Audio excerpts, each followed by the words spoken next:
Ustaad Bhagat Singh versus ఆ, దురంధర్. ఆ. So ఈ రెండు సినిమాలు ఎలా ఉన్నాయి? బాక్స్ ఆఫీస్ వద్ద ఎలాంటి సంచలనం క్రియేట్ చేశాయి? అది ఎలాగంటేనండి, ఉస్తాద్ భగత్ సింగ్ అలాగే దురంధర్ 2 కూడా రెండు ఉగాది సందర్భంగా నిన్న విడుదలైనవి. అయితే ఏంటంటే దురంధర్ 2 హిందీ వెర్షన్ మాత్రం తెలంగాణలోను, తెలుగు వెర్షన్ కూడా అయినట్టుంది. ఆంధ్రాలో అయితే తెలుగు వెర్షన్ అక్కడ రిలీజ్ కాలేదు, దురంధర్ 2 తెలుగు వెర్షను. అయితే క్యాన్సిల్ చేసి మళ్ళీ రిఫండ్ అవ్వటం ఏదో రకరకాలుగా జరిగింది. కొంచెం కన్ఫ్యూజన్ అయితే క్రియేట్ అయింది. అయితే ఏంటంటే రెండు ఒకే రోజు రిలీజ్ అవటం, ఉస్తాద్ భగత్ సింగ్కి రిలీజ్కి ముందు కొంచెం హైప్ ఉన్నా కానీ రిలీజ్కి ముందు అయితే హరీష్ శంకర్ గారు కొట్టిన డప్పు మామూలుగా లేదు.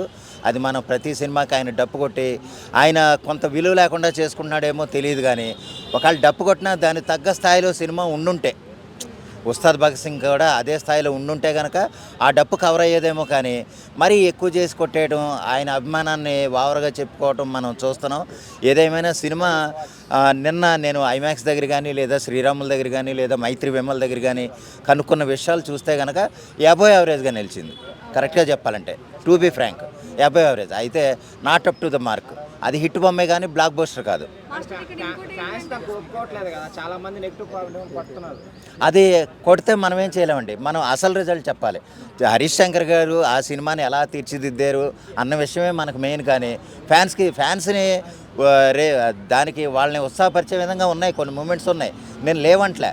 కానీ ఏంటంటే not up to the mark అంటున్నాను. హిట్ బొమ్మే, బొమ్మ అయితే hit, not a block buster. చాలా మంది చెప్పారు, చాలా గొప్ప. మహేష్ బాబు కానీ చాలా గొప్పగా చెప్పారండి. దురంధర్ 2ని ఉస్తాద్ భగత్ సింగ్ని పోల్చకూడదండి. ఎందుకంటే దురంధర్ 2 అనేది గ్రాండియర్, అది సబ్జెక్టు, అది ఎక్స్ట్రాడినరీ సబ్జెక్ట్. అది మన దురంధర్ 1 జనాల్లో, ఫ్యాన్స్లో ఎంత ఇంపాక్ట్ క్రియేట్ చేసిందో, పెర్ఫార్మెన్స్లతో సహా అల్లు అర్జున్ గారు, మహేష్ బాబు గారు లేదా జూనియర్ ఎన్టీఆర్ గారు దురంధర్ 2కి ఎంత గొప్పగా చెప్పారో మనం ప్రత్యేకంగా చూడడం అసలే. అంత గొప్ప సినిమా కూడా అది. ఎక్కడా కూడా ఒక సింగిల్ మినిట్ కూడా డిసప్పాయింట్ చేసినట్టుగా సినిమా ఉండదు. అటువంటిది ఏంటంటే ఆ దురంధర్ 2ని ఉస్తాద్ భగత్ సింగ్తో పోల్చకూడదండి. ఎందుకంటే అది పాన్ ఇండియన్ ఫిల్ము, ఇది లోకల్ రీజనల్ ఫిల్మ్.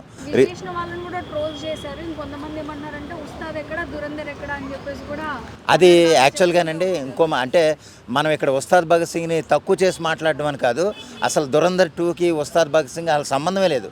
దురంధర్ 2 అనేది pan Indian content, extraordinary content. అది ఎంత గొప్పగా ఉందనేది కొంతమంది చూసిన వాళ్ళు చెప్తే ఒక్కళ్ళు కూడా దాని గురించి నెగిటివ్గా చెప్పలే. నిన్న మన గోకుల్ థియేటర్ దగ్గర ఆడుతుంది హిందీ వెర్షను.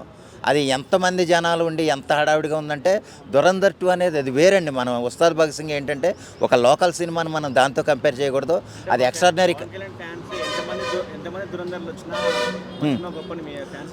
అది అలాగే అనాలండి, అది తప్పదు. ఎందుకంటే అలాగే ఇప్పుడు నేనైనా సరే పవన్ కళ్యాణ్ గారి ఫ్యాన్ అనుకోండి, నేనైనా సరే ఉస్తాద్ భగత్ సింగే బాగుందంటాను. కానీ ఏంటంటే ఒక సాధారణ ఫ్యాన్గా చెప్పాలంటే కనుక ఉస్తాద్ భగత్ సింగ్ కంటే, అంటే రెండు ఒకరోజు విడుదలైనవి కాబట్టి మనం కంపేర్ చేసి చెప్తున్నాం. కానీ వాస్తవంగా కంపేర్ చేసి చెప్పకూడదు. ఎందుకంటే Dhurandhar 2 is far different from Ustaad Bhagat Singh. అందువల్ల ఏంటంటే ఏదో ఒకరోజు రిలీజ్ అయినాయి, ఉగాది రోజే రిలీజ్ అయినాయి కాబట్టి మనం కంపేర్ చేస్తున్నాం. యాక్చువల్గా దురంధర్ 2 అనేది చాలా బెటర్ ఫిల్మ్, కంపారిటివ్లీ క్వాలిటీవ్లీ చాలా బెటర్ ఫిల్మ్. డైరెక్టర్ పరంగా కూడా extraordinary film. Okay, Ustaad Bhagat Singh ఏంటంటే ఇది కూడా మంచి సినిమానే, కానీ ఏంటంటే not up to the mark అంటున్నాను. ఇదేం ఫ్యాన్స్ తప్పుగా అర్థం చేసుకోకండి. అది ఈరోజు కనుక మీరు ఒక థియేటర్ దగ్గరికి వెళ్ళి చూస్తే ఆ రిజల్ట్ ఏంటో ఎందుకన్నానో మీకు తెలుస్తుంది.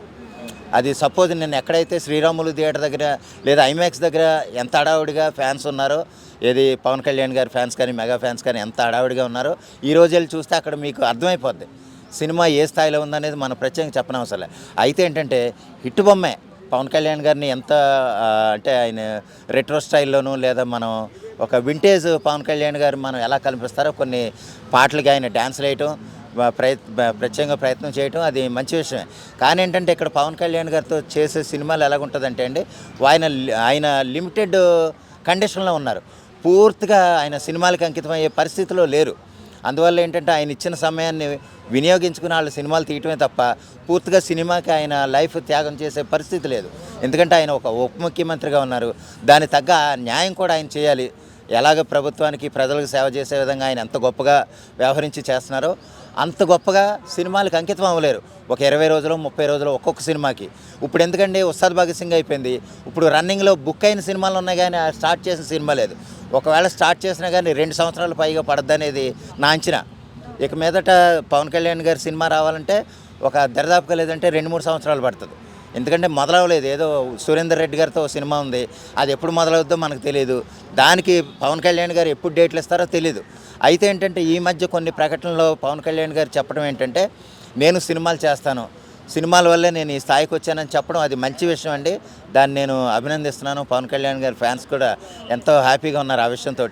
అదేవిధంగా ఆయన మరిన్ని సినిమాలు చేసి ఆయన వ్యక్తిగతంగా కూడా ఎంత సేవ చేస్తారో, అంటే ప్రభుత్వంలో ఉన్నప్పుడు ఒక ఉప ముఖ్యమంత్రిగా ఉండి ఎంత సేవ చేస్తారో వ్యక్తిగతంగా ఆయన సేవలు చేయటం మనం మర్చిపోలేం. అంత గొప్పగా ఆయన సేవలు చేస్తున్నారు. సినిమాలు చేయటం వల్ల ఆ విధంగానే డబ్బులు వస్తాయి కాబట్టి ఆ డబ్బులు తగ్గట్టుగా ఆయన సేవలు ఉండాలని, అలాగే కొనసాగాలని, సినిమాలు కూడా కొనసాగితే ఆయన అభిమానులు కానీ ఫ్యాన్స్ కానీ ఆనందిస్తారనేది నా ఉద్దేశం. Thank you.